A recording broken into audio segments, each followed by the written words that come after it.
Good morning. This is Elise Bowie with Elise Bowie Family Law Group, and I am coming to you today to talk about emotional intelligence and how to bring emotional intelligence to your divorce. It is such a big and important topic. I want to tell you from all facets of it, from how you're telling your children about how you're getting divorced, how you're talking to your soon to be ex about the divorce and the divorce process, how you're choosing an attorney, how you're interacting with your attorney, what types of decisions you're making, how you're interacting with your children, and how you're interacting with other professionals in the divorce process. All of those pieces, you can bring emotional intelligence into that and find yourself in a better situation and your divorce less acrimonious and thus less damaging to your entire family. We're going to start today with the issue of how are you speaking to your soon to be ex and how are you speaking to your children? Because that is something that I've been seeing a lot lately where people are just really letting loose on each other and saying some horrendous things. And unfortunately, in today's day and time, so many of these things are via text. And so I'm currently working with a family in a parenting coordination setting where there have been text messages to a child that just really stopped me in my tracks. I couldn't believe what was being said to this child. And you think about when you do something like that, let's say you just lose it and you are furious, or, you just have some horrible things to say. Remember, texts are forever. These things last forever. Your kid will be reading these things over and over and over again. Just don't do it. Don't say horrible things. I know I, as a parent, have said things like, I cannot talk to you right now in text. Like, I don't have anything nice to say. I will check in with you later. You can say that. That's a perfectly, in my opinion, reasonable thing to say because there are times that, teenagers really push your buttons. But remember that everything you say matters and words matter. And when you say things to your children that you can't take back, the damage can be lifelong. And so I think it is very important that you remember how you speak. And if you're not lifting up and maximizing your child in whatever you're saying, don't say it. Just keep it to yourself. Figure out a constructive way to share what you're trying to say so that your child can hear you and learn from it. Same with your soon to be ex. People must remember. And I tell people this at the first consult, and often, it's kind of too late then if we have, these pages and pages and pages of horrible text messages where people are threatening each other, cursing at each other, calling each other horrible names. All of that is going to end up in front of a judge one day. And so obviously when I'm talking to somebody at a consult, there's nothing I can do about the past, but I can encourage them from that moment forward to take responsibility for what they're saying, make sure they are bringing emotional intelligence into their communication, and that communication is not going to just further deteriorate the co-parenting relationship. And so it is an extremely important thing to think about what you're putting in writing. I very simply but seriously ask people a lot if what you're putting in writing, you wouldn't be comfortable putting it on the front page of the newspaper, or you wouldn't be comfortable with it going viral on social media, don't write it.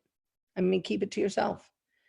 And it is very, very important when you're choosing an attorney that you're able to discuss these things with your attorney, and that more importantly, your attorney is discussing them with you. Because if your attorney is not talking to you about how to communicate, when to communicate, what to communicate, in what context to do it, then your attorney is really not helping you develop the co-parenting skills that you need in order to co-parent successfully moving forward. And so it is very important that you're choosing an attorney who talks to you about this, you're talking about this, you're thinking about this, and you're making changes. And I think one thing that people can always do is read Karen Bonnell's book, The Co-Parenting Handbook. That I think of as your guidebook on how to co-parent. And if you can get your soon-to-be ex to read it as well, I mean, all the better, because then the two of you have a shared vocabulary, a shared goal about what this co-parenting relationship should look like.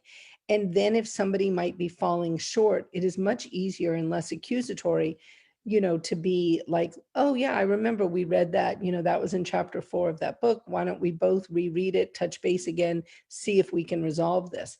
That doesn't sound accusatory. Whereas if you say to your soon to be ex or your ex, well, you're really messing this up. Like, that's not how you're supposed to do it. This is what we're supposed to do. I mean, that's a whole different conversation than, the former.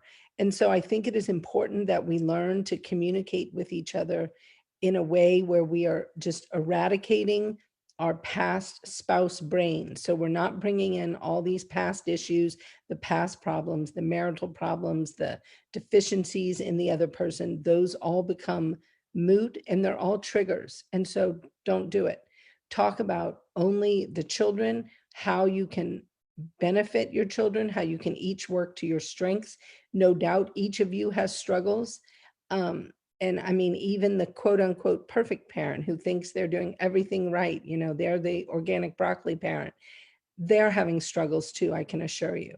And so, excuse me, I mean, parenting is rough, let's be serious. And so bringing your co-parenting in a way where you are using emotional intelligence, you're thinking about how what you're saying is felt by the other person, how it's being perceived, and realizing that perception is, I mean, really all that matters. Whether that was what you intended or not, how it's perceived matters.